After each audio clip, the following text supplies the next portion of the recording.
pequeña mano que te acaricia, un simple paseo, sonrisas, lágrimas, unos primeros pasos torpes y dubitativos. Los primeros amores que suelen acabar en el primer desamor. Miedos de no saber si estarás a la altura, responsabilidad, coraje, el orgullo mutuo de una graduación o el poder incorporarse a un primer trabajo. Y la vida sigue implacable hasta que esa vida que está en tus manos llega a volar sola y a veces se acaba convirtiendo en lo que tú fuiste. En compañía y cuidado para cuando se va acercando la hora de despedir la tuya. Esto es la vida. La vida es amor. Pero a veces no es tan fácil. Y esa misma vida maravillosa te pone en situaciones muy complicadas. Situaciones que te colocan en circunstancias por las que nadie debería pasar. Consideré el aborto en el 2023. Bueno, yo aborté este año, en el 2024, y fue en junio más o menos. Mi situación laboral en ese momento no tenía trabajo, solo contaba con un solo sueldo, que era el de mi esposo, y teníamos que pagar el alquiler del piso y teníamos a cargo 2 niños, y ahí fue donde consideré el aborto. Mi situación económica no es buena, pues aquí yo con mi pareja venimos de ilegales. Bueno, mi marido reaccionó de una forma que no se lo esperaba y me dijo, no sé, no estoy de acuerdo en querer tenerlo y no estoy tampoco de acuerdo en querer que tú lo abortes. Entonces él estaba muy confundido y mi familia, mi mamá estaba que sí, que tuviera al bebé. En ese momento pues me preocupé demasiado porque también vivimos, como diría en Perú, arrimados en una habitación, entonces es complicado y pues incluir a alguien más, pues a mí me estresaba la idea de pensar en eso, de estar ahí encerrada otra vez. Mi matrona me dijo que me iba a sacar una cita con la trabajadora social del centro de salud para que yo aborte, porque me veía preocupada y que mi situación pues no era buena y que lo mejor era pues abortar.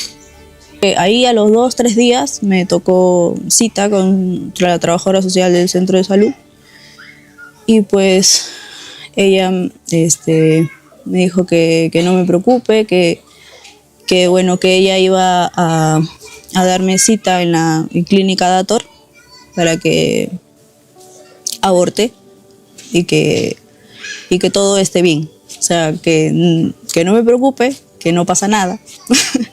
Y claro, entonces ella me dijo que esté tranquila y que lo más razonable era abortar. Para mí fue muy duro tomar esa decisión porque soy una madre, tengo 2 hijos y yo dije, no puedo ser que le vaya a quitar la vida a una bebé porque ya tengo 2 bebés. Antes de entrar, pues estuve escuchando música para distraerme. La verdad, no quería pensar mucho o sobrepensar las cosas. La verdad que tenía los cascos a volumen muy, muy alto. No quería escuchar a nadie tampoco. Y pues creo que sí, fui. Todo estuvo pues muy tranquilo. Las chicas pues son más frías al hablarte y siempre te están calmando y calmando. Que tranquila, que tu decisión está bien, que nadie te va a juzgar, nadie te va a decir nada, que está bien, que sigas adelante con el aborto, pues, ¿no? Los amigos, una amiga era la que estaba apoyándome, los demás me decían, estoy totalmente de acuerdo a que lo abortes. Pues en ese momento acudí a servicios sociales a ver si me podían ayudar, porque claro, cuando me enteré que estaba embarazada, una amiga me dijo, ve a servicios sociales porque te tienen que apoyar. Yo fui a servicios sociales y la trabajadora social mía me dijo de que ellos no tenían ayudas para dármelas y que ella en lo que me podía ayudar era con lo del aborto de la bebé, que estaba totalmente de acuerdo en pagarme una clínica para que yo acudiera a hacerme el aborto. Yo no tengo papeles, lo que tengo es pasaporte, entonces Cuando yo vine embarazada de Gela, ya tenía pues 6, 7 meses. Me hicieron un papel, que es el DASE, que se le da a los extranjeros. Es una seguridad social, pero es para extranjeros. Claro, como Gela ya estaba más grande, yo quería sacarme un seguro. O sea, el mismo papel, quería sacármelo, pero me decían que no podía porque no trabajaba. Entonces, claro, me negaban el papel a cada rato. Entonces yo no podía ir al hospital. Pero cuando fui a abortar, pues ese papel ya había vencido. Entonces hicieron unas llamadas, no sé cómo, y en 2 días tenía yo la cita para renovar mi DASE. En un día tuve mi DASE, que mayormente demora la cita 3 meses para que tú puedas sacarlo, pero me lo sacaron al día siguiente para que yo pueda abortar. No te dejan ni 3 días pasar, o sea, es como todo muy rápido. Llaman a todo el mundo y se encargan las mismas trabajadoras sociales. En principio iba a la clínica Dator porque iba a ver sobre el aborto. Yo ya tenía la cita, y fui a la clínica, entré. Yo no había visto a la clínica, ¿cómo se llama? Al refugio, aún no lo había visto. Yo entré y en cuanto salí de la clínica ya Ana se me acercó y me dijo, Ana, puedes pasar si quieres. Entonces luego me acerqué a su compañera porque sentía aquella cosa de que tenía que entrar. Me dice mi marido, ve, porque yo le dije, no, y si mejor nos vamos a casa, y me dice mi esposo, no, ve, si tú sientes, ve. Entonces vine y me acerqué a su compañera, pasamos, y ya ellas me han aconsejado un montón. Entonces ahí yo caí en razón, y ellas me dijeron, estamos para apoyarte. No puedes hacer esto porque nosotros cuenta con nuestro apoyo, y hasta estas alturas ellas me han apoyado un montón. Cuando vas a la clínica, pues te hacen firmar un consentimiento para que te duerma, pues, ¿no? Para que el proceso, pues, no te duela. Siempre te dicen eso, para que no te duela. Y pues te duermen, pasarán unos 5 o 10 minutos y te llevan a unas camillas donde te recuestan y pues esperan a que te pongas bien y ya te vayas. Te levantas mareada. Yo, bueno, ese día justo al momento que me levanté trajeron a otra chica. Yo creo que quería escapar de ahí porque empezó a llorar descontrolada y yo no quería abrazarla porque me iba a sentir igual. Entonces pues opté por pararme y irme al baño. Y claro, ahí las chicas te dicen que esperes aunque sea 10 minutos y para que se te pase el efecto y te vayas a un bar, tomes una Coca-Cola, un café, lo que tú quieras y que va a tu casa. Entonces luego acudí a servicios sociales a ver si me podían apoyar porque yo ya estaba decidida que no iba a abortar. Y ahí fue donde me dijo que lo sentía mucho, pero que ellos no podían ayudarme, que si yo había tomado esa decisión, pues qué mala suerte, pero que ellos no me podían apoyar con la bebé. La que me estaba atendiendo anteriormente no, pasé a manos de otra encargada y me recuerdo que le conté la historia mía y me dice, cariño, sí, yo siento que muy mal lo han hecho, pero es que esto es lo que hay. Bueno, en ese momento pues no sientes, te duermen. Pero bueno, cuando te levantas vacío. Eso creo que fue un momento muy doloroso. Nunca me he arrepentido porque para mí esto es una felicidad ahora. Al principio sí lo pensé, pero ahora soy la mujer feliz. A veces la situación te empuja y claro, yo en ese momento solo pensaba en dinero, que el dinero no me iba a alcanzar y pues tenía que hacerlo. Claro, pero siempre hay una salida. Si pudiera volver el tiempo atrás, pues no me hubiera puesto ni los cascos, además, ni los hubiera llevado. Porque creo que en el mismo camino, pues, te vas arrepintiendo. Y claro, es normal. Pero en ese momento, pues, yo llevaba los cascos principalmente por eso, porque no quería arrepentirme y volver a casa. porque era algo que supuestamente ya estaba pensado. Entonces, pues por ese lado me arrepiento mucho de hacer eso.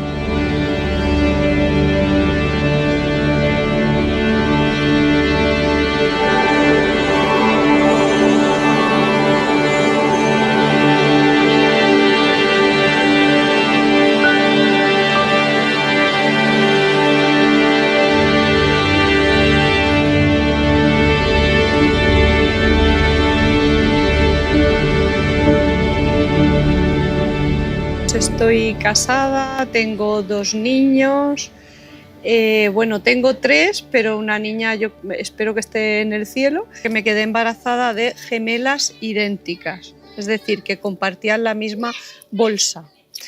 ¿Qué ocurrió? Que cuando llevábamos como 6 meses de embarazo aproximadamente, a las 24 semanas, pues fui al hospital porque no me encontraba bien y me dijeron que una de las niñas pues no le latía el corazón y que la otra tenía la bolsa muy grande y que probablemente había habido un problema muy serio porque una de las niñas pues había muerto, claro, al no latir el corazón. Que las circunstancias de mi nacimiento no se sabe mucho. Lo único que se sabe es que me encontraron abandonada en una casa, porque ahí en la India pues se abortan a niñas y si naces niña te matan o te abandonan. En algún momento de la vida que tuve, ¿no? Sobre todo con la niña mayor, sí que me llegaron a plantear abortar. Yo no me lo planteé, pero sí que me lo plantearon por las circunstancias del embarazo que tuve.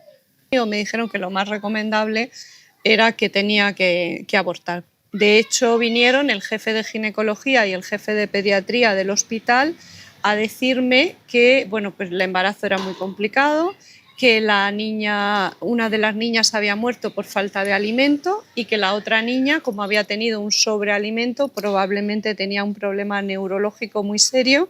Pues ellos no se veían capacitados para poder atender a la otra niña cuando naciera, porque en ese momento decían que había amenaza de parto, con 25 semanas o así, que tenía de hecho contracciones y pues me decían que tenía incluso riesgo de parto y decía que no eran capaces de atenderla y que lo mejor sería para mí abortar.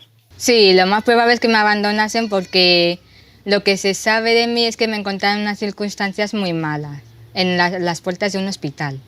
Vinieron los 2 jefes de departamento, era un hospital pequeño, pues fue que también yo podía tener un problema porque yo tuve que seguir el embarazo con las 2 niñas, es decir, yo tuve que seguir el embarazo con la otra niña muerta en el vientre junto a la hermana.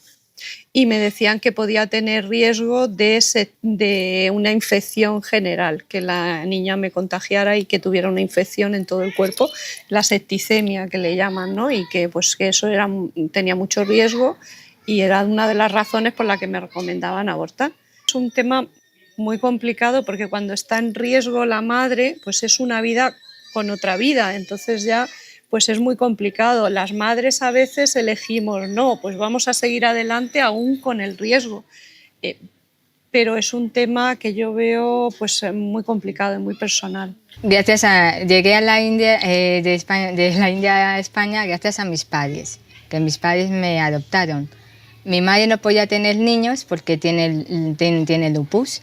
Y entonces estuvieron contactando con Médicos Sin Fronteras y ahí les estuvieron contactando pues, con varios orfanatos y ya en la India pues contactaron con uno y ya vieron que estuvieron buscando y al final pues salí yo. Claro, yo les dije, bueno, pues estaba ahí en el hospital y estaba con el embarazo tan avanzado y tan grande y digo, bueno, pues vosotros cuidadlo, ¿no? O sea, yo estoy aquí, pues tenéis que hacer algo vosotros, ¿no? Si me pongo enferma, pues ya me daréis los antibióticos, no sé. Digo, pero vamos a seguir. Mis padres me quisieron desde el primer momento que querían adoptarme y me han dado mucho amor. Mis hermanos son también adoptados.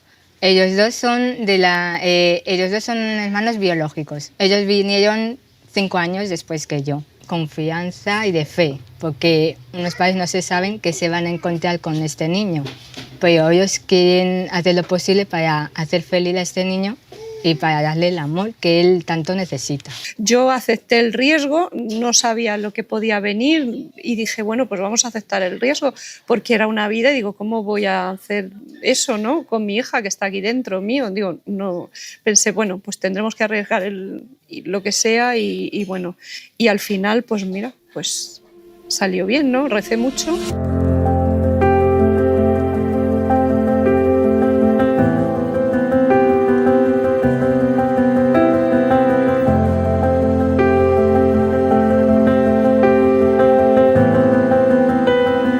Creo que es un paso para, bueno, más que todo concientizar sobre lo que te lleva a abortar. Porque mayormente uno no quiere, pero es la situación la que te empuja. Y más que todo, pues, el no tener apoyo también te empuja el doble. Tendríamos que concienciar a la gente y informar a las mamás pues, sobre las adopciones. Siempre que es verdad que muchas me dicen, es que yo no creo que mi hijo sufra, que esté con otra familia que no es la suya, no sé qué, ya, pero también si tú no puedes tenerlo o lo que sea, pues nosotros te vamos a dar esta ayuda, tienes esta opción, te vamos a ayudar en lo que sea. Que no lo hagan, porque eso es, si yo compensarlo, siento un dolor, y ya las mamitas que lo hacen, yo creo que es una vida de no existir mejor. Entonces yo las aconsejo que mejor acudan a las iglesias, porque servicios sociales lo primero que les va a decir es que no, les van a cerrar las puertas. Entonces yo preferible que vayan a una iglesia, que las apoyen y que les hablen, hombre, estamos nosotros, yo estoy, si me toca dar una azúcar, pues la doy. Porque yo prefiero apoyar a una mamita porque yo estoy en esas condiciones y no me gustaría que esa otra mamita se le cierren las puertas. Que se deberían de dar más ayudas para tener a los niños. Esas ayudas para abortar y no para tener los niños, es que la verdad es que no lo entiendo. Me cuesta mucho entender lo que se esté produciendo en estos momentos.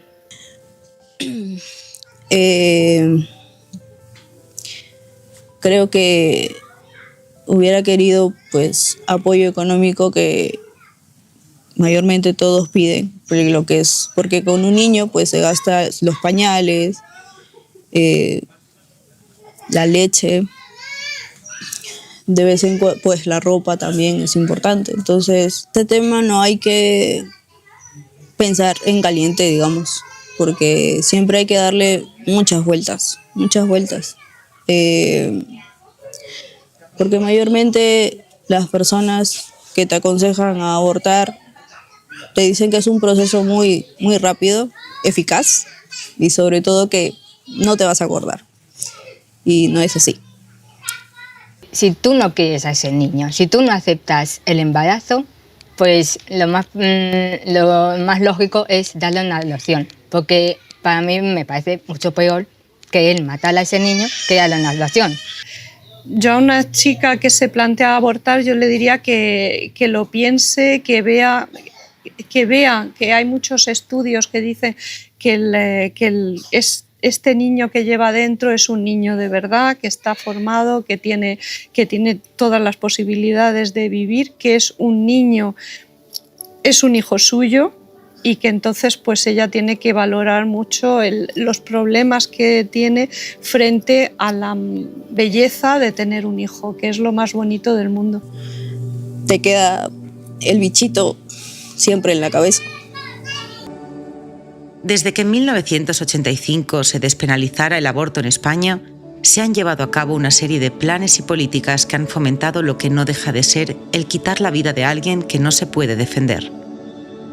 Una práctica que en aquellos maravillosos 80s, llenos de ilusión por vivir una etapa donde se prometió libertad, la idea de abortar no cabía en la mente del español medio. Hoy, el aborto se ha convertido en un método anticonceptivo más. ¿Por qué? ¿A quién le interesan más de 100.000 abortos al año? ¿Es solamente puro negocio o hay algo más? Yo considero que la vida humana empieza desde la concepción, pero no es solo yo, Sonsoles, sino el conjunto de los científicos que investigan la vida humana y el desarrollo embrionario y la genética y la embriología, ¿no? Es decir, desde la unión de los gametos se crea un nuevo individuo, un nuevo ser, que es lo que llamamos el huevo cigoto, ¿no? Y al venir de un hombre y una mujer solamente puede ser humano. Entonces, desde ese momento ya hay vida. Bueno, vida es obvio que hay desde el primer momento. Normalmente el argumento suele ser más desde cuando hay persona. Y es verdad que la noción de persona es una noción más complicada, que los positivistas jurídicos pues hacen un razonamiento circular. ¿Y cuándo eres persona? Cuando el derecho dice que eres persona. ¿Y cuándo te podemos abortar? Cuando hayamos dicho previamente que eres persona. Al final se convierte, no hace falta ser muy inteligente para darse cuenta de que se convierte en algo arbitrario, ¿no? Desde el momento de la concepción empieza ahí ya una revolución celular y todo el desarrollo embrionario, que es un mundo absolutamente fascinante, cómo las células se van agrupando para ir formando los distintos órganos, ¿no? Entonces, por ejemplo, se sabe que a los 21 días de vida de ese embrioncito, de ese huevo cigoto, ya se empiezan a agrupar las células del corazón y empieza ya con actividad cardíaca y latido cardíaco. 21 días. Es verdad que incluso con contradicciones, un ser concebido ya en su primer día de vida, ese ya tiene derechos como por ejemplo el de herencia, que solamente se reconocen a personas, por lo tanto el ordenamiento jurídico está reconociendo que es una persona, pero luego en otros casos, como es el caso del aborto, se le está reconociendo que no. Entonces, todos esos cambios que están ocurriendo en el embrión, nosotros somos capaces de verlos mediante una ecografía, ¿no? Y podemos ver ya el latido embrionario entre la semana 5 y 6 de embarazo, es decir, desde muy inicial. Entonces, bueno, hay que hacer humano lo invisible, es decir, nosotros los ginecólogos tenemos que ser esa ventana para el mundo, para las mujeres y enseñar lo que nosotros vemos día a día en nuestra consulta.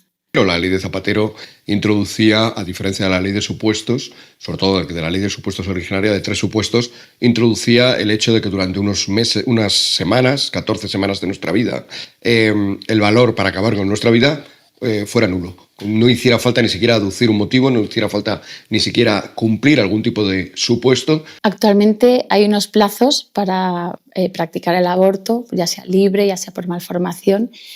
Yo como médico y como científica no encuentro ningún argumento por el cual han elegido esas etapas, ¿no? Más allá de las 22 semanas de gestación, porque eso se puede considerar como el límite de la viabilidad fetal. Pero las 14 semanas no entiendo científicamente por qué han elegido esa etapa gestacional o esa edad gestacional, porque desde la concepción y el inicio del desarrollo del embrión es un proceso continuo. Es decir, no se para dejar de ser una cosa y empezar a ser otra.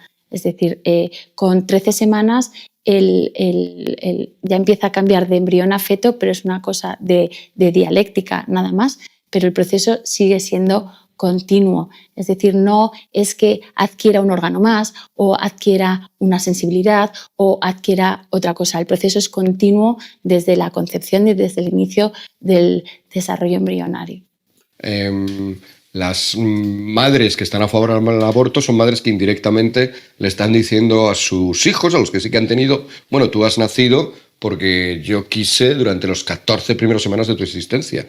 Esa deshumanización, desvinculación de lo científico, sin argumento, sin motivo de por qué la semana 14 y no la 12 y no la 16, hace eso. Es decir, que de ese proceso continuo nos da igual, el desarrollo científico nos da igual, simplemente un tema ideológico, práctico, político, que nos hace sobre todo hacer material algo que es humano y que es una vida humana. En realidad el aborto, siendo un crimen y siendo algo muy grave por aquellos a los que afecta, y por desgracia ya más de una cifra como las más de 100.000 personas, en el fondo nos está afectando a todos. Se nos está diciendo a todos los seres humanos que esta dignidad básica que tenemos no existe. Hablábamos de que le ocurre a la madre que es abortista, que en el fondo indirectamente le está diciendo a sus hijos que no le dio valor durante las primeras 14 semanas. Pero ocurre con todo nuestro sistema legislativo lo que nos dice a todos los ya nacidos, que de alguna manera no tenemos ese valor absoluto. Y a partir de ahí, a partir del momento en que todo un sistema legal, todo un sistema institucional te está diciendo que tu valor no es absoluto, que depende de otro tipo de consideraciones, cuidado, porque este es el principio de algunas de las peores opresiones, como por otra parte, en mi opinión, ya estamos viendo también. Lo más relevante es el hecho de destruir a la mujer y de destruir su humanidad, de destruir su capacidad de crear vida, de mantener una vida, de cuidar una vida.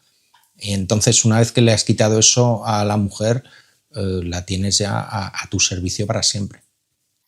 En la toma de decisiones de esas edades gestacionales yo creo que no ha intervenido ningún científico, ningún médico como para establecer un criterio u otro. Yo creo que se ha tomado probablemente las edades gestacionales en las que más abortos se producían o cuando más fácil puede ser para la mujer, pero científicamente en cuanto al desarrollo embrionario no hay ninguna lógica, porque elegir una edad gestacional u otra. Lo que se está en cualquier caso y a donde estamos llegando es a la deshumanización del embrión y del feto. Vamos a quitarle esa parte humana, vamos a quitarle esa parte de paciente para que podamos actuar con mayor libertad en cualquier edad gestacional.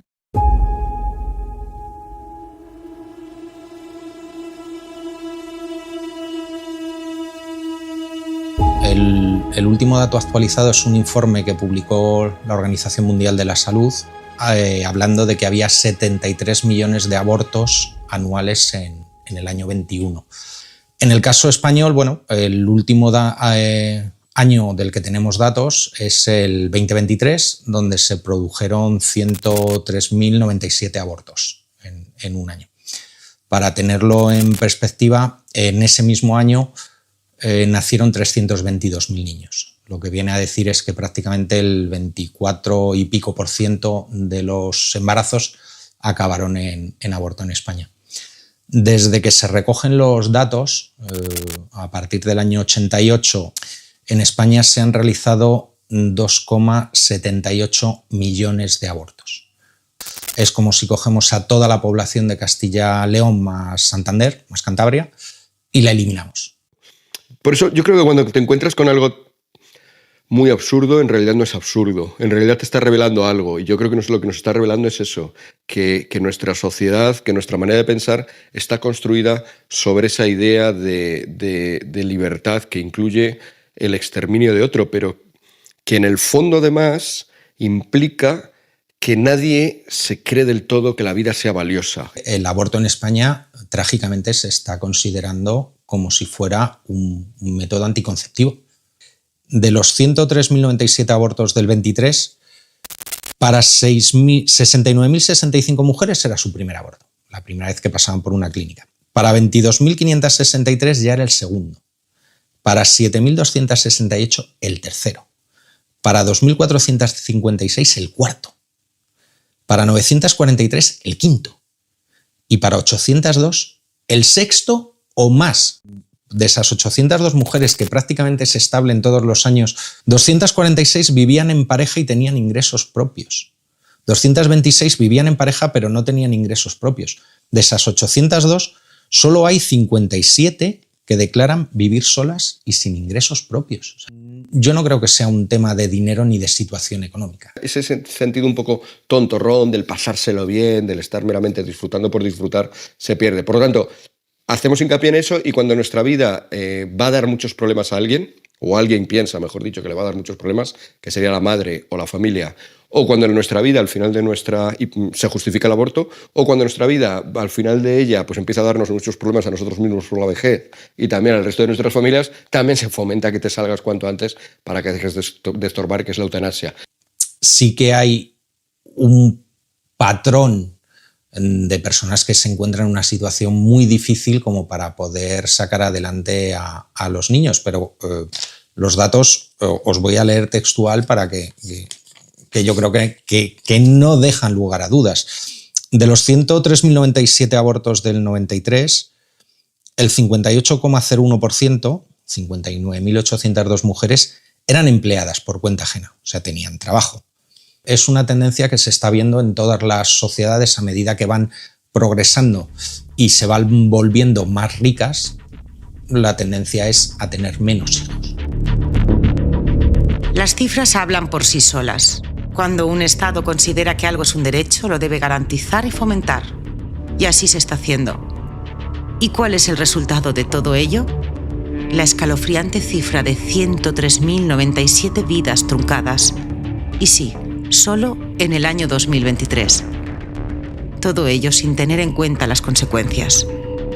Las primeras en sufrir son las mujeres, que en todos los casos es traumático, pero cuando se convierte en una decisión propia y voluntaria, la palabra trauma se queda muy corta. Y también lo que conlleva llenar un estadio como el Bernabéu de niños y decidir que no deben vivir. El problema aparece cuando lo que has catalogado de derecho no puede ser explicado en su totalidad. Porque de hacerlo, quizás, alguien podría preguntarse cómo puede considerarse elevar a derecho algo así. Para mí, la existencia en nuestro país de un derecho a aborto libre hasta la semana 14 es un impacto y un cambio radical en nuestra sociedad, ¿no? El aborto ha corrompido a todas las sociedades donde está legalizado y donde está extendido. Realmente se ha infiltrado en nosotros, ¿no? Existe el aborto libre en nuestro país hasta la semana 14. Las cifras de en torno a 100.000 abortos al año, empezamos a convivir con ellas, ¿no? Y ha dejado como de afectarnos, de hacernos daño, de ver que realmente lo que estamos haciendo es matando seres humanos. En la medida en la cual se oculta toda la información posible y cada vez se crean leyes o se anulan protocolos para que no se entere muy bien de aquello que está haciendo con la excusa de que las estarías traumatizando, evidentemente no se está pensando en su libertad, se está pensando de hecho en que si tuvieran incluso de una manera libre que decidir sobre esto, sería traumático y se está presuponiendo una vez más algo que se niega a la vez, y es que el hecho es traumático de que estás matando a tu hijo. Una mujer cuando se plantea un aborto realmente está en una crisis profunda y severa y se enfrenta ante un sufrimiento inmenso, inmenso. Entonces, en esa situación de crisis es imprescindible información y reflexión. Una mujer que toma la decisión de abortar sin haber reflexionado, haber consultado todas las opciones que tiene, existe una alta posibilidad de que se esté equivocando en su decisión. Se ve que no es una decisión tan libre y tan consciente porque muchas, cuando les hablamos en el refugio Provida, cambian de opinión. Estamos presuponiendo que conocer lo que vas a hacer es traumático. O sea, se está diciendo, no queremos que las mujeres sepan nada. Una ecografía es saber acerca de tu embarazo, una escucha del latido fetal es saber, pero no queremos que sepan nada porque damos por supuesto que esto que hacen es horrible y si lo saben van a quedar traumatizadas. Bueno, pero el problema entonces no sería evitar que hicieran algo horrible, hacer todo lo posible para evitar que hicieran algo horrible. Lo que realmente tiene incidencia en la decisión es ver la ecografía y ver a su bebé y cómo le late el corazón, etcétera, etcétera. Para no decir oír el latido cardíaco. Bueno, eso ya es definitivo. O sea, las que lo oyen ya no abortan. Y por eso es que lo prohíben totalmente, claro. Lo que se propuso en España, concretamente en Castilla y León, fue una medida absolutamente ligera, fue una medida absolutamente superficial, mínima. Vamos simplemente a establecer un mecanismo por el cual siempre se ofrezca la posibilidad de ver la ecografía. Perdón por la frase porque es complicada, pero es que era lo que era. No vamos a enseñar siempre la ecografía, no vamos a enseñar siempre para hacer que escuchen el latido fetal, no, pero siempre vamos a acordarnos de decirle a la mujer, oye, ¿quieres, respeto de libertad absoluta, querrías quizá escuchar el latido fetal o ver la ecografía? En mi experiencia, que llevo ya casi 20 años asesorando a mujeres en riesgo de aborto, cuando tú les has ofrecido hacer una ecografía, la mayoría de las mujeres aceptan, porque muchas quieren esa información, quieren saber de cuánto están, si va bien, si no va bien. Y en mi experiencia, 9 de cada 10 mujeres que estaban pensando en abortar, cuando han visto la ecografía, han entendido qué es lo que está pasando en su cuerpo, cómo está creciendo ese embrión, que generalmente es en etapa embrionaria, deciden no abortar.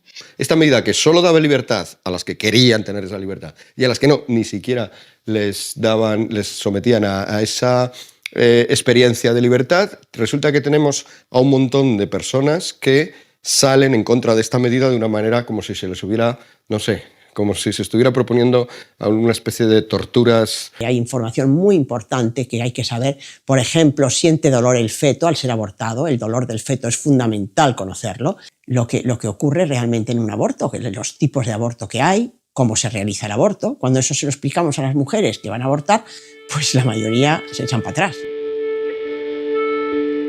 Prohibido informar. Prohibido acercarse a entregar un folleto. Prohibido rezar. Prohibido dar alternativas. Prohibido explicar las consecuencias físicas y psíquicas de abortar. Prohibido decir que estás matando una vida. Intentar ayudar es delito. Informar, el gran tabú. Prohibido decir la verdad. Soy vegetora porque desde que decidí estudiar medicina lo hice porque me encanta el cuerpo humano, la salud y cuidar de las personas. Soy psicóloga desde hace muchísimos años, desde el año 77, y me he especializado en el síndrome postaborto porque, cosas de la vida, yo lo sufrí antes de abortar, cuando ya tenía cita en la clínica, iba camino de la clínica para abortar, y yo sufrí ese síndrome postaborto, luego lo he sabido, antes de ir a la clínica, y decidí no hacerlo. Cuando una mujer va a practicarse un aborto, se le explica que va a someterse a una intervención quirúrgica, firma un consentimiento informado y también probablemente de anestesia.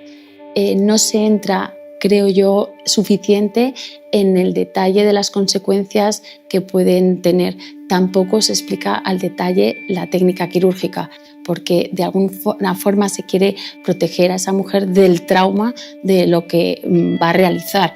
Es decir, que ya se está admitiendo que lo que se va a hacer es un acto violento, un acto contra su integridad física probablemente, con unos determinados riesgos, ¿no?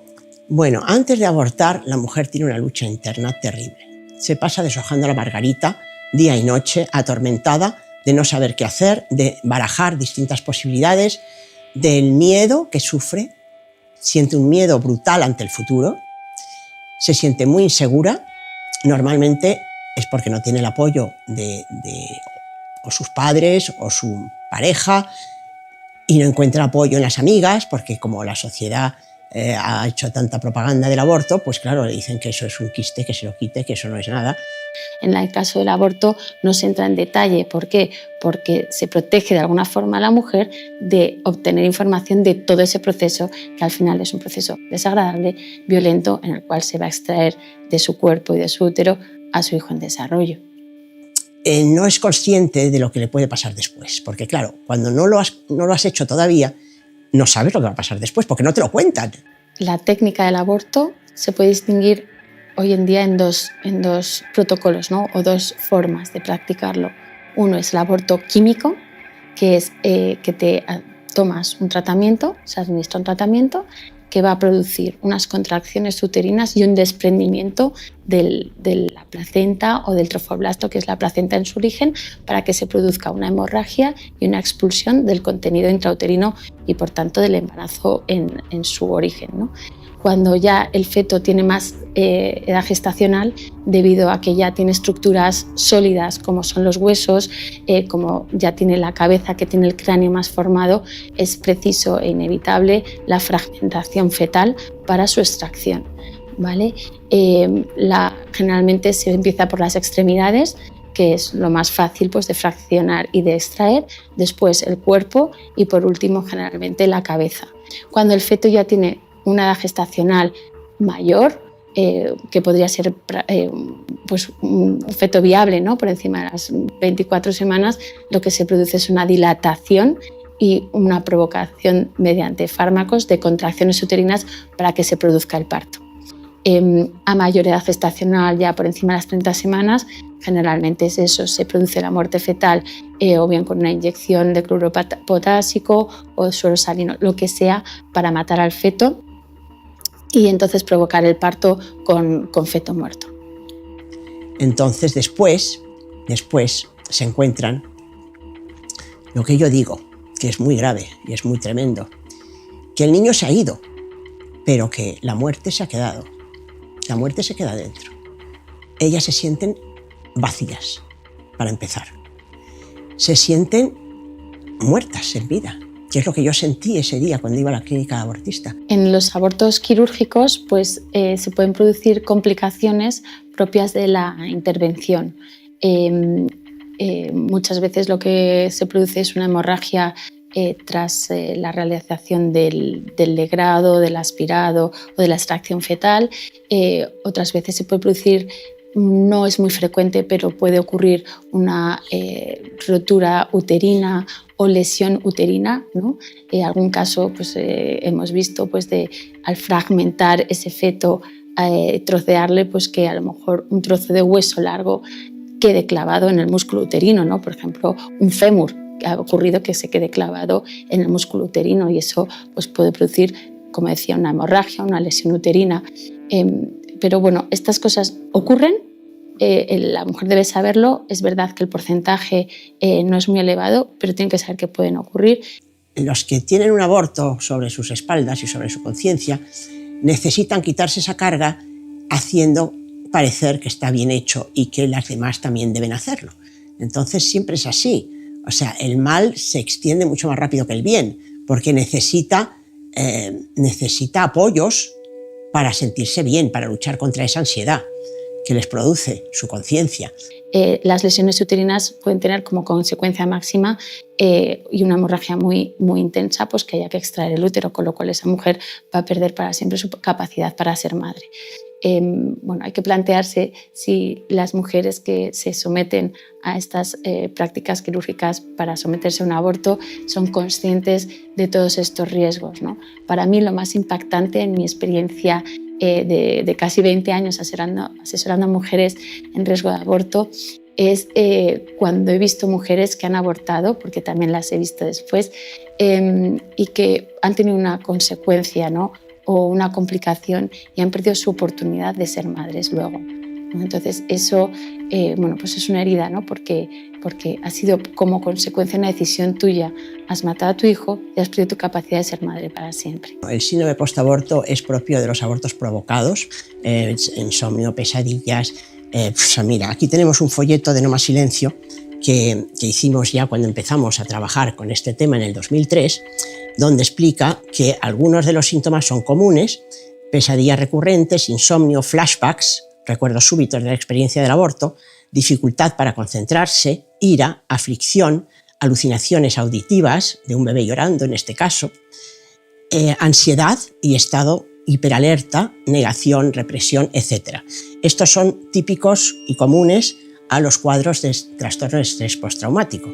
Pero luego hay otros que son específicos del síndrome postaborto. Sobre una de las secuelas del aborto muy claras, que son físicas también, por ejemplo, que el aborto aumenta el riesgo de cáncer de mama en unas proporciones astronómicas. O sea, en el caso de una chica menor de 21 años que aborta a su primer hijo y que tiene algún antecedente de cáncer en la familia, va a coger el cáncer de mama sí o sí. O sea, la probabilidad es infinita.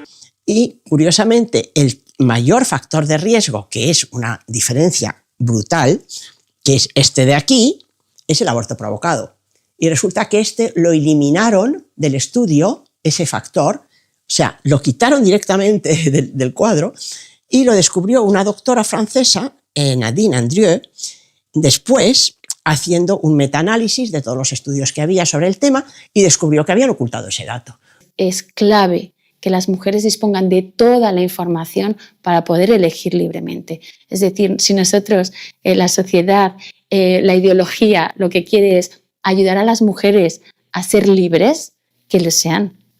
Y para elegir libremente tienen que tener toda la información.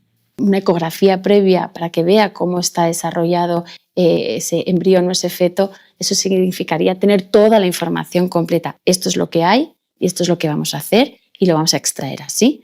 Muchas mujeres decidirían no abortar. El suicidio aumenta 3 veces más que la media de la población entre mujeres que han abortado. O sea, ese es uno de los temas tabú, de que no se permite socialmente hablar de los tratamientos postaborto, porque está mal visto que alguien las ayude. De hecho, a mí el Colegio de Psicólogos no quiso hacerme ni caso cuando les mandé la información de nuestra página web cuando empezamos, y cuando les ofrecí cursos de formación para psicólogos sobre este tema, es que no les importó para nada, no les interesa en absoluto.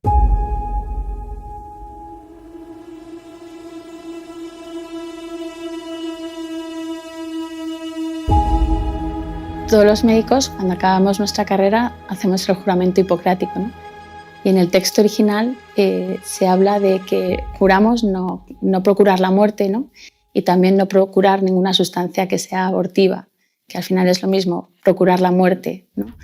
Entonces, bueno, esto lo juramos todos y aunque no existiera el juramento, en realidad es en lo que creemos los médicos, ¿no? Por suerte, dado que es mucho más difícil que practiques un aborto sin ver y sin oír y sin tocar, es prácticamente imposible, pues esas vías de acceso al conocimiento, que son el ver, el oír y el tocar, a menudo, en el caso de los médicos, desembocan en lo que desemboca de una manera lógica el conocimiento sobre el asunto, que es negarse a practicarlo, ¿no? Y por eso, de hecho, hay tantos médicos que objetan. En la seguridad social no está, en la medicina pública no está generalizado el aborto, aunque ahora quieren que lo esté, porque con ese registro de médicos objetores lo que quieren es que se pueda abortar en la seguridad social. Es una mayoría y ocurre lo mismo, por cierto, con la eutanasia, ¿no? Cuando realmente lo vives y sientes que alguien te ha dicho, el Estado te ha dicho, oye, una de tus labores es esta, ¿cuál? Como médico, matar, ya sea al principio o al final de la vida. No, yo me metí en medicina para otra cosa. Muchos de ellos pues están sufriendo esas secuelas, especialmente enfermeros y gente que tiene que practicar abortos por su trabajo, porque no se atreven a dejar el trabajo, ¿no? Bueno, los derechos sobre el cuerpo de la mujer, ¿no? Y los no derechos sobre el cuerpo del feto o el embrión. Bueno, la verdad es que los médicos, en especial los ginecólogos, sabemos perfectamente que hay un cuerpo independiente, ¿no? En crecimiento, en desarrollo. O sea, independiente, quiero decir, no es un brazo de la madre, es decir, es otro ser humano que depende en cuanto a la alimentación, pero un recién nacido también depende de su madre en cuanto a la alimentación, es decir, son dos cuerpos individualizados. El embrión y el feto es un cuerpo individualizado, depende de su madre para crecer, por supuesto, de su útero, por supuesto, pero son dos cuerpos independientes, con lo cual nosotros sabemos perfectamente de esa existencia, por tanto, deberíamos defender todos los médicos, en especial los ginecólogos, los derechos de ese no nacido y, por tanto, de ese paciente embriofetal. Y hay un caso de un chico que salió en los medios, en las redes sociales hace unos años, y en varias entrevistas que le hicieron, de un enfermero de la Seguridad Social que tenía que hacer abortos por su trabajo y que tuvo que dejarlo porque no podía dormir, tenía unas pesadillas horribles y lo dejó, y dejó su trabajo. Y él daba testimonio de cómo sufría ese síndrome. O sea, que hay que destacar sobre todo ese factor y hacerlo muy loable. Es verdad que unos pocos, y no podía ser de otra manera, una sociedad que está olvidando el valor de la vida, pues unos pocos de repente dicen, no, yo lo que sé es hacer unas cosas con el bisturí y cortar aquí, tal y cual, y eso de la vida y tal, pues me queda un poco alto, y por lo tanto, si estos procedimientos que hago desemboca en un aborto o en meter ciertas sustancias en las venas de la gente, como, por cierto, la misma sustancia que se utiliza para las ejecuciones de la pena de muerte, ¿no? Si utilizando esas sustancias pues acabo con la vida de una persona al final de su vida, pues simplemente estoy haciendo mi función y estoy, de hecho, cobrando igual el sueldo, haga una cosa que la otra, y por lo tanto mi trabajo es cobrar el sueldo y ya está. Bien, esos pocos que están ahí sí que es verdad que nos pueden suscitar más dudas, ¿no?, sobre lo que hacen, pero en realidad yo valoraría más las personas que saliendo, dado que el magma de la sociedad está diciéndonos en las leyes y los tribunales y los medios de comunicación y las series de televisión y los documentales, menos nos están diciendo, oye, esto es lo correcto, a esos médicos al final son solamente unos más de nosotros. En el momento actual, yo estimo que aproximadamente el 80% de los ginecólogos que practican su especialidad en nuestro país no estarían dispuestos a practicar abortos. Buscar apoyos, porque hay muchísimos médicos que son antiabortistas y si se unen y se apoyan unos a otros, pues pueden contra esto. Tiene que buscar apoyos, tiene que buscar asociaciones que le apoyen, tiene que protegerse y tiene que defenderse y unirse con otros. Entonces esto es un trabajo social que tienen que hacer, todos hacemos, buscar un colectivo que te arrope, y ellos también tienen que hacerlo. Un porcentaje intermedio que realmente no quiere incorporar la práctica del aborto en su práctica médica diaria, ¿no?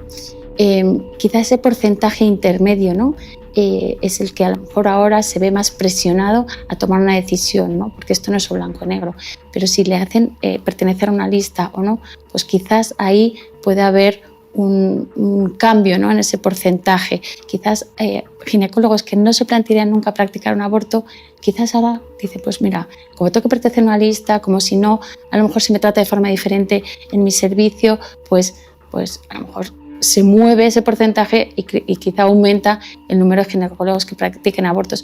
Pero no porque lo crean realmente, sino porque el entorno le está invitando a hacer eso, porque a lo mejor mejoran sus condiciones laborales, o pues quién sabe, ¿no?, una plaza en un hospital público o determinadas ventajas, ¿no? Con ese registro de médicos objetores lo que quieren es que se pueda abortar en la Seguridad Social, pero también muchos de ellos pues están sufriendo esas secuelas. Se ha creado un clima de malestar en torno a esa actividad, ¿no? Hasta el punto que el objetor, incluso el residente objetor, el que dice yo no quiero aprender esto, yo no quiero estar, no entiendo la salud de la mujer en matar a sus hijos, pues se ha creado una situación también incómoda, incluso de violencia hacia ellos, ¿no? Cómo les obligan a participar. No, pues tú eres residente, tienes que aprender, tienes que estar en este proceso, no vale que aquí no vengan, no queremos que vengan objetores. Crear un ambiente desagradable para poder seguir practicando eso.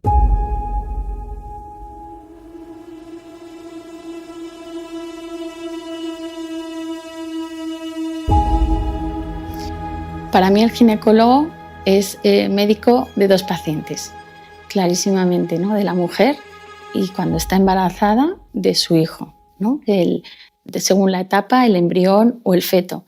Entonces, esto lo he ido descubriendo según aprendí mi especialidad y la verdad es que descubres un mundo maravilloso, ¿no?, el de la vida intrauterina. De hecho, la ginecología luego tiene muchas subespecialidades, ¿no? Y una de ellas es, por ejemplo, la medicina perinatal, la ecografía diagnóstica. Es decir, hay especialidades propias de la ginecología que buscan el diagnóstico y el cuidado, ¿no?, de ese paciente embriofetal. De repente eres valioso solo a la medida en que das felicidad a los demás, ¿no? Y esto pasa por un razonamiento solidario. Sí, claro, tienes que ser solidario con la felicidad de los demás, pero hemos pasado de eso, de intentar protegernos de que alguien nos mate, a estar sujetos a la decisión de cualquiera que considera que no estamos aportando la suficiente felicidad. Pero no deja de ser relevante cómo esa medida efectivamente está acabando con todos aquellos que por algún motivo consideramos defectuosos. ¿Cómo que defectuosos? Es un mundo bastante... El que proponen todo este tipo de gente es un mundo bastante dantesco. Es clarísimo que hay un procedimiento eugenésico a nivel mundial para exterminar a los síndrome de Down y no solo a los síndrome de Down. Hay un rango muy grande de enfermedades, ¿no? Hay enfermedades cromosómicas, pues como el síndrome de Down, que sabemos que, que tiene mayor o menor penetrancia, mayor o menor gravedad, pero que desde luego no es una enfermedad incompatible con la vida ni que produzca una discapacidad enorme. Y hoy en día es el aborto por malformación más frecuente que se está realizando. De hecho, nacen menos de un 0,5% de los niños con síndrome de Down diagnosticados en la vida intrauterina, lo cual como médico me parece absolutamente una aberración. Y dentro de lo que comentaba de las modificaciones en la ley AIDO, aparecen dos categorías, que es malformaciones posibles, riesgo de malformaciones en el feto y malformaciones incompatibles con la vida, ¿vale? Claro, ¿qué sucede? El riesgo de malformaciones es que te hacen alguna de estas pruebas, pues la amniocentesis o te miran tal, pues mira, puede salir, podría ser, pero no es seguro. Hay muchos embarazos que han salido adelante a pesar de tener un pronóstico en teoría negativo y el niño ha salido perfectamente normal. Pero ya no hablamos solamente de esos defectos cromosómicos o de un labio leporino o de una agenesia de un brazo. Vamos a hablar ahora en concreto de enfermedades muy graves. Pues, por ejemplo, una anencefalia, ¿no? Que se sabe que esos niños o mueren intraútero o mueren a las pocas horas de nacer. O hablemos de una cardiopatía, una enfermedad congénita del corazón severa. O, hay muchísimas enfermedades que podrían llevar a la muerte del paciente embriofetal o bien intraútero o bien a las horas o días de nacer. Entonces, cuando hay ese diagnóstico, prácticamente la mayoría de los ginecólogos conducen la actitud hacia el aborto, ¿no? Que efectivamente se podría comparar con la eutanasia, ¿no? Es decir, oye, pues esto no tiene solución desde el punto de vista médico-científico, acabemos con la vida aquí, acabemos con el sufrimiento, ¿no? Pero está totalmente demostrado, uno, que el embrión o el feto, generalmente son fetos, ¿no? Porque se diagnostican en etapas de la gestacional más avanzadas, fisiológicamente sufre menos con una muerte natural. Clarísimamente, ¿vale? Y mucho más violento es una muerte provocada por un aborto. Y la madre, está también demostrado que el duelo por la muerte de ese hijo enfermo es mucho más saludable a nivel psicológico y psiquiátrico cuando se produce una muerte natural. Es decir, el acompañamiento del hijo enfermo hasta su muerte natural, aunque sea posparto, es mucho más saludable para los dos, madre e hijo. Y luego, el hecho de que traiga alguna malformación o algún problema no tiene por qué ser malo. Y el caso que a mí me gusta poner siempre es el de Andrea Bocelli. Era una persona que efectivamente pues iba a venir con algún tipo de trastorno, algún tipo de problema, y ahí le tienes. Un cantante maravilloso. Entonces, que no son seres menos válidos, o sea, no tienen menor valor que cualquier otro con todos sus cromosomas exactos a los de todos los demás. Es esa frialdad, esa falta de humanidad y esa atonía emocional, que es uno de los síntomas del síndrome postaborto, que es no poder sentir y no poder sentir por el otro especialmente. O sea, la falta de valor que se da a la vida ajena. O sea, eso se destruye con el aborto. Y si existe el mal, tenemos que entender que también existe el bien. Y el bien en este tema está claro. Hay multitud de asociaciones que llevan mucho tiempo avisando de la aberración que todo esto supone y contando este genocidio, el de más de 70 millones de abortos al año en el mundo, y al que parece que muy poca gente es capaz de mantenerle la mirada.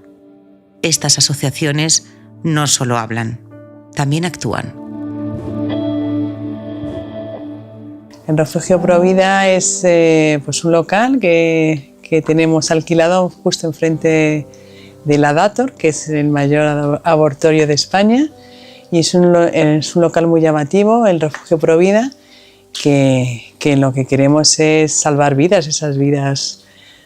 Queremos informar a las mamás que van a la Dator de que hay otra alternativa, ¿no? Que esa no es la opción buena, no es abortar. Y estamos aquí justo enfrente dando información a las mamás. Vi que ahí también dan ropa, juguetes, y dije, pues a lo mejor organizar esto, que se vea el refugio un sitio acogedor, ordenado, para si las mamás piden ropa, pues que sea fácil de encontrar. Queda muy tibia con el tema del aborto.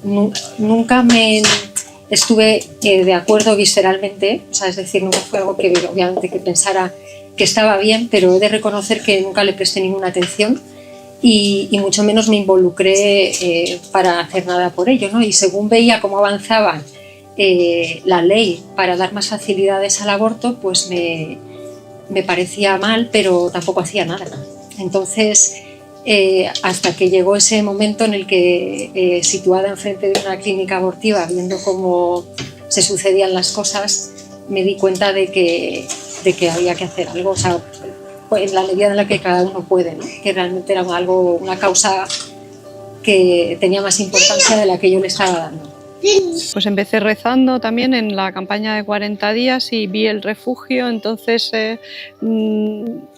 todavía no estaba Ana como ahora, que está de manera constante, y de vez en cuando pues sí que me pasaba alguna conferencia, alguna cosa, y empecé pues a ayudar dando información o estando un poco en el refugio, y ahora pues llevo, cuando puedo, pues llevo alguna cosa, alguna ropita de los niños, o colaboro con lo que puedo. Que todo comenzó cuando estaba yo en la campaña de los 40 días por la vida, rezando ahí delante de la Dator. Entonces vi a Ana que estaba hablando con las mamás Y en ese mismo momento vi que hizo un rescate y entonces dice, y en ese mismo dije, ala, pero qué bonito y qué emoción. Entonces ya cuando terminó la campaña me uní a ella a ayudarle y yo quiero seguir ayudando. Que ahora existe la opción de ser patronos del refugio o algo así. Entonces pues puedes ayudar para gente que no vive en Madrid o no tiene ropita que dar en ese momento o juguetes, pues pueden colaborar también. Pues tenemos un grupo de voluntarios que seremos como unos 30 y bueno, cada uno pues ayuda en lo que puede. Unos ayudan pues organizando un poco el refugio con la ropa, otros ayudan emocionalmente a las chicas que no pueden venir pero hablan con ellas, otras pues puedes tirar de ellas los fines de semana para acompañar a ecografías o para cosas concretas, otras vienen casi todos los días a intentar hablar con las chicas y también a recibirlas aquí, porque también recibimos muchas visitas de las chicas que han sido salvadas, que pues vienen aquí a pasar el rato con sus hijos o a vernos.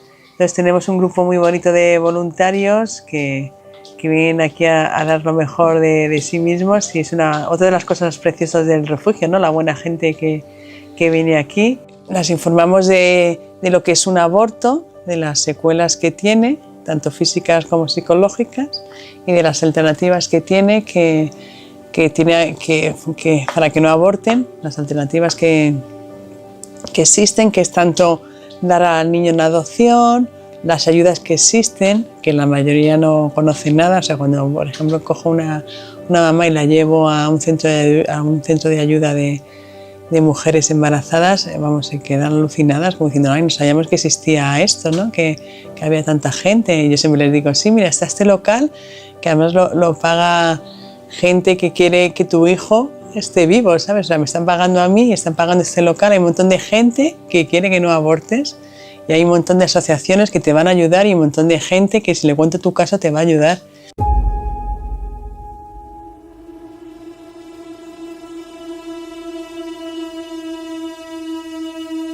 Dator, porque iba a ver sobre el aborto. Yo ya tenía la cita, y fui a la clínica, entré. Yo no había visto a la clínica, ¿cómo se llama? Al refugio, aún no lo había visto. Yo entré y en cuanto salí de la clínica ya Ana se me acercó y me dijo, Ana, puedes pasar si quieres. Entonces luego me acerqué a su compañera porque sentía aquella cosa de que tenía que entrar. Me dice mi marido, ve, porque yo le dije, no, y si mejor nos vamos a casa, y me dice mi esposo, no, ve, si tú sientes, ve.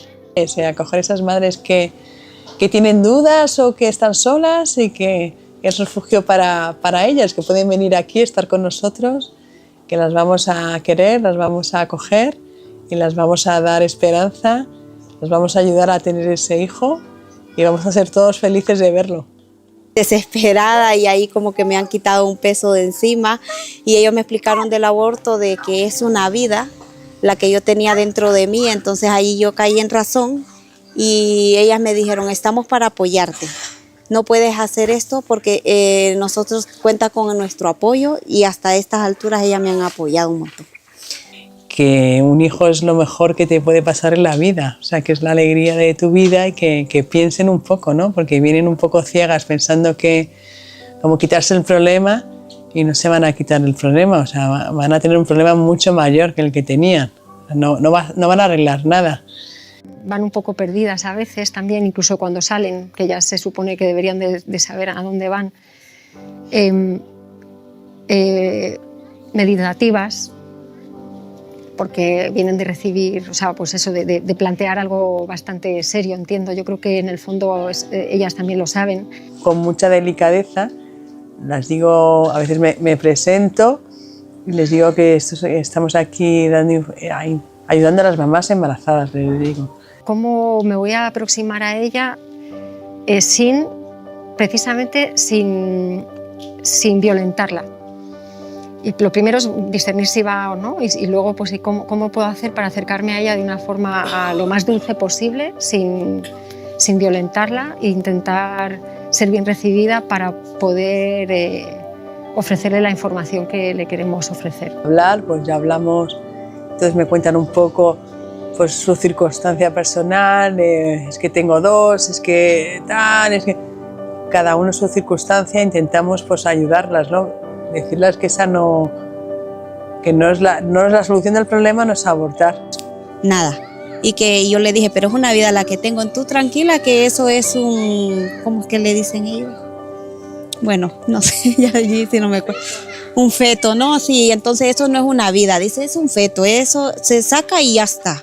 Entonces, cuando yo fui al refugio, ya me explicaron y yo dije, no, es una vida la que tengo dentro de mí. Folletos que tenemos, uno que explica muy bien qué es un aborto y luego todas las secuelas que tiene psicológicas, emocionales, físicas, afectivas, ¿no? Con la pareja también, que mucha gente no es consciente, ¿no? de todas las ramificaciones que tiene. Y luego está también el folleto donde vienen todas las asociaciones que, dependiendo de las zonas de Madrid donde vivas o dependiendo del enfoque, ¿no? que se le quiera dar a la ayuda, pues es que hay muchas asociaciones. Entonces, les ofrezco los dos folletos para que se los lleven. En caso de que todavía no hayan abortado, que los mediten, que lo consideren, si es que no quieren tomar la decisión ya de ir a ver la ecografía, que es lo siguiente que se les ofrece. Es preguntarles si han visto al bebé y la verdad es que bueno, la mayor parte de las veces no lo han visto. Siempre me dicen, no he visto nada, no me han dejado ver nada, ¿no? Entonces, ¿quieres verlo? ¿Quieres ver si está bien? Ayer en los programas, esta semana ha habido bastante un poco en todo esto, dicen que se las fuerza a escuchar el latido del corazón y la realidad es que no se les fuerza nada, se les ofrece ver al bebé y escuchar el latido.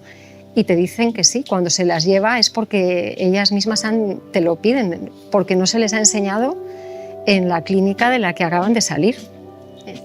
Sí condiciona mucho, porque claro, ya escuchas los latidos y pues eso, aunque quieras, pues te llena mucho, porque sabes que está ahí dentro, como un pez.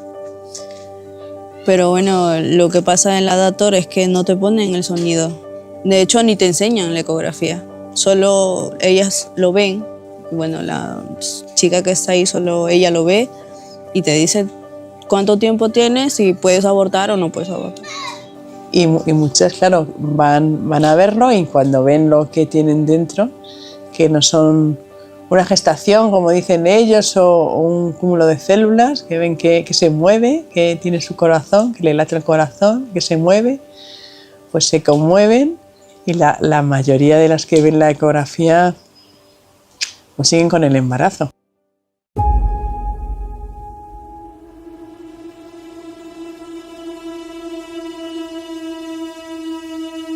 Todas vienen encantadas con sus hijos a verme, a darme las gracias. A dar las gracias a todos los que hacen posible el Refugio Provida, de menos mal que estabas allí, que tengo a mi hijo, ¿no? que es lo mejor que tengo. O sea, es que todas me han dicho lo mismo. Pero siempre se les ofrece la ayuda desde el refugio, tanto cuando van a hacerlo y te dicen que se lo van a pensar. Yo por lo menos, y sé que los demás voluntarios y la coordinadora Ana también, siempre se les dice que si por lo que sea más adelante necesitan ayuda, que no les juzgamos y que aquí estamos para lo que necesiten. O sea, que la ayuda siempre se ofrece, pero creo que también a veces hay un retardo en el tiempo. O sea, es decir, que la gente tarda en arrepentirse a veces un tiempo y en asimilarlo y en reconocerlo y luego pues en decidir pedir ayuda. Bueno, ahora creo que tengo una relación pues amical, digamos, porque no se llevó a cabo el proceso de embarazo, pero siempre hubo un apoyo emocional. Entonces, pues muchas veces hablaba con Palmira, que era de mi misma edad, entonces ella me preguntaba cómo estaba, me preguntaba por la bebé también. Y bueno, habíamos ido un par de veces al refugio para que ella jugara ahí con los juguetes que había, con las cosas. La acompaña emocionalmente y la acompaña, la llama, la pregunta qué es lo que necesita. Si necesita algo, pues ya nos encargamos los demás de buscarlo, encontrarlo, o dentro del refugio o fuera, por las parroquias. Intentamos solucionar el problema como sea. Si no podemos aquí, pues pues siempre conocemos a alguien que conoce a alguien que puede solucionar ese problema, como somos muchos, y lo ponemos en nuestro grupo y en otros grupos también que tenemos, y tenemos una red grande de gente maravillosa que quiere ayudar a la vida, de esos niños que estaban por nacer y que finalmente nacen. Ana, en principio, ella me ha estado aconsejando, me ha dado palabras positivas y eso como que me ha dado mucha fuerza, y ella con la ropa de la bebé me dio la cuna, bueno, me dio hasta un cochecito de la bebé, y ahí me sentí como que no estaba sola, y yo dije, estoy acompañada, tengo personas buenas alrededor, y ahí fue donde yo sentí mucho apoyo de parte de ellos. La mayoría de las chicas que hemos rescatado, como decimos, ayudan, vienen aquí e intentan rescatar. O si entra una chica, pues le dan el consejo, mira, yo tengo una situación difícil, pero lo mejor que he hecho es tener a mi hijo, y otras puertas se van a abrir. Siempre pues, se rescatan unas a otras. Cuando vienen por aquí, esto está animado de visitas, pues casualmente pues, se rescatan unas a otras. Más que todo es el apoyo psicológico que podría brindar, y sobre todo emocional. Y bueno, para las mamás que llegan a tener a sus hijos, pues estaría bien apoyarles un poco más. Mayormente sí lo dan, y la verdad yo no llegué a completar, digamos, el proceso, pero sí sé que apoyan bastante en ese tema. Entonces, de repente no es mucho, pero con lo poco que tienen, pues tratan de apoyarnos.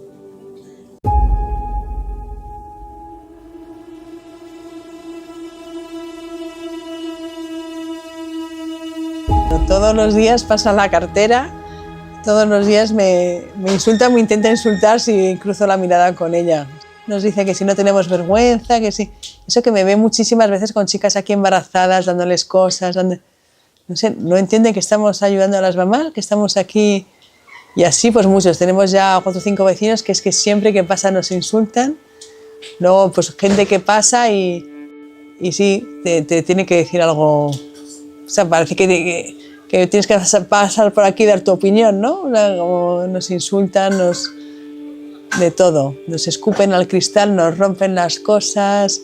Realmente la que me siento acosada soy yo. O sea, porque yo estoy aquí, que queremos ayudar, no nos metemos con nadie, y todos los días surge alguna cosa. Los refugios están por todas partes. La persona que por supuesto es fantástico, ¿no? Que tengas un espacio, que tengas un local, y por desgracia van a intentar prohibirlos y van a intentar dificultarlos cada vez más. Pero fijaros que lo que he dicho antes, el solo edificio o refugio que significa nuestro propio cuerpo, nuestra propia presencia, nuestro propio estar allí, una sola persona rezando delante de una clínica ya altera absolutamente el espacio, ya constituye otra columna de esa catedral, ya está diciendo, yo estoy sosteniendo aquí la dignidad del mundo entero, ¿no? Y como una columna lo estoy lanzando además hacia el cielo. Y esto efectivamente de nuevo es algo que pone muy nerviosos, ¿no? Problemas del refugio, pues es un poco la persecución diaria de todos los días, que nos insultan y dicen cosas feas de nosotros, también en los medios, ¿no? Que también nos afecta un poco a los voluntarios, ¿no? Pero bueno, intentamos fijarnos en lo bueno, ¿no? Cuando hablan mal de nosotros, pero ese día hemos rescatado una mamá, o han venido 3 mamás a vernos, o hemos tenido aquí una merienda. Dijimos, bueno, ¿qué más da, no? Que hablen mal de nosotros. Hay unas directrices clarísimas que promueven el aborto y que promueven la falsa libertad de la mujer para pues, desprenderse de su hijo. Más problemas, pues también el económico, mantener esto, el alquiler de esto, y mantenerme a mí, pues es mucho dinero, y todo el mantenimiento de los gastos de seguridad y de todo, pues también es dinero, es costoso, que lo pagan los socios de Hazte-Oír, ¿no? Con sus pequeñas aportaciones. Y bueno, ¿qué más problemas tenemos en el refugio? Pues es un poco la persecución, ¿no? Tanto a pie de calle, con la gente que se mete con nosotros, como en los medios, ¿no? Que hablan como que somos unos criminales, cuando simplemente estamos ofreciendo ayuda y estamos aquí disponibles para que cualquier madre que tiene dificultades pueda tener a su hijo. Lo único que queremos es allanar el camino para que pueda tener a su hijo y ser feliz con su hijo.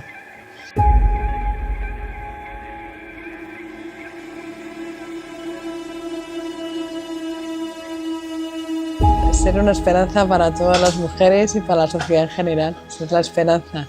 Si estás pensando si abortar o no, te digo que lo primero te informes. Eso es lo más importante. Para tomar una decisión libre tienes que estar informada. Si buscas información veraz, te vas a encontrar lo que es un niño en gestación, lo que es el procedimiento de aborto que te van a hacer y lo que son las secuelas del aborto, lo que es el síndrome postaborto. Es un cambio de mentalidad lo que se necesita para volver a recuperar la natalidad. No hay nada mejor que dar vida, porque es lo que nos hace felices, y dar amor. Y siento que sí, con mi mensaje muchas madres van a tomar una decisión correcta. Y el desamor lleva a la muerte no solo del niño, sino de quien lo causa. Con que no entres en esa espiral de muerte, porque te va a tragar, y la muerte se queda dentro. El niño se va, pero la muerte se queda. Pues le diría que lo piense un poco, aunque sea una semana o 3 días, no importa, pero es que es así. Habría que pensarlo un poco más.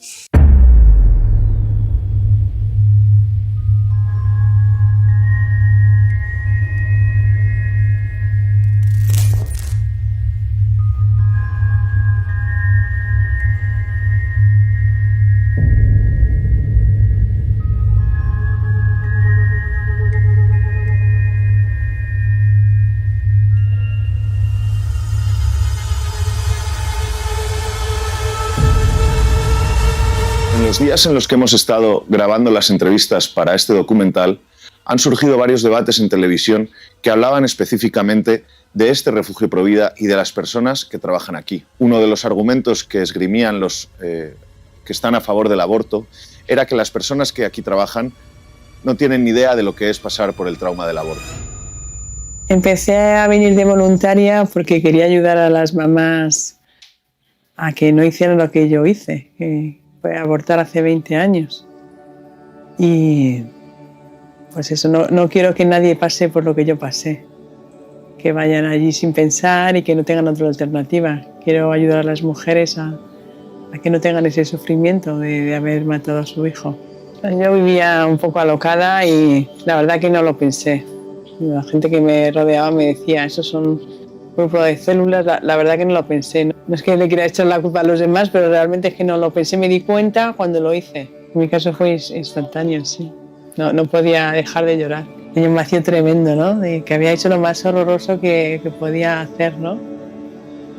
Y lo sigo pensando, que de las peores cosas que se pueden hacer. Y por eso estoy aquí. Yo estoy aquí para que otras mujeres no hagan lo que yo hice. No porque vaya de listilla, ni porque... Y por eso tengo una situación privilegiada de estar aquí, de poder ayudar a otros niños que nazcan. Y también que no las voy a juzgar, porque yo he hecho lo mismo que van a hacer ellas o que han hecho. En eso veo que soy la adecuada para estar aquí, porque sí que veo que otras personas no lo entienden, ¿no? Que pues una chica pueda llegar a hacer eso, ¿no? Pero bueno, en mi caso, desgraciadamente, las puedo entender y estoy aquí para consolarlas y sobre todo para animarlas a que no lo hagan, ¿no?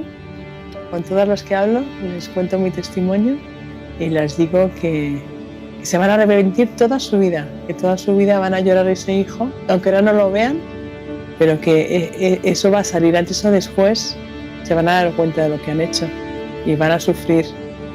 Y en cambio, pues tener a su hijo es lo mejor que pueden hacer, o sea, tener un hijo es el mejor regalo de la vida, es lo mejor.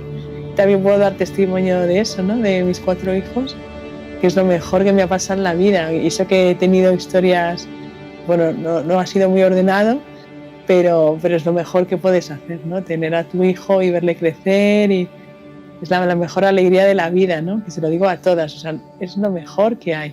Tenemos varias voluntarias que están ayudando también por lo mismo, porque han pasado por un aborto. También tenemos gente que ha acompañado a una chica a abortar y que también se siente culpable, y un poco como queremos pues resarcir esa culpa que tenemos, como ayudando a las demás. es una buena terapia, la verdad, venir aquí a ayudar al refugio y salvar vidas por esa que quitamos, ¿no? Me ha ayudado a recuperarme, sentirme perdonada por Dios, y fue lo primero que pensé, ¿no? Que había hecho algo muy malo y que no tenía perdón. Pero gracias a Dios que yo siento que me perdona, que Dios me quiere aún con todo. Y también me está ayudando mucho esto, a ayudar a las demás mamás, ver a los bebés. Y animo también a otras chicas, que sé que hay muchísimas como yo, que nos da mucha vergüenza hablar de esto porque es muy duro, ¿no? Hacerlo público, pues a venir aquí a colaborar en el Refugio Provida, que uno se siente muy bien, ¿no? Ayudando a los demás y evitando esas muertes y viendo la vida de los bebés, o sea, que es muy terapéutico para todos, para todas nosotras. También el amor que hay entre los voluntarios, pues es terapéutico. Se ven muchos milagros, ya aparte de los bebés, pues cosas que pasan, de que uno se encuentra con otro, de que a una le surge un curso, cosas como milagrosas que no esperas que puedan pasar, ¿no? Y pasan en el Refugio Provida. Me lo dice mucha gente, el refugio es milagroso.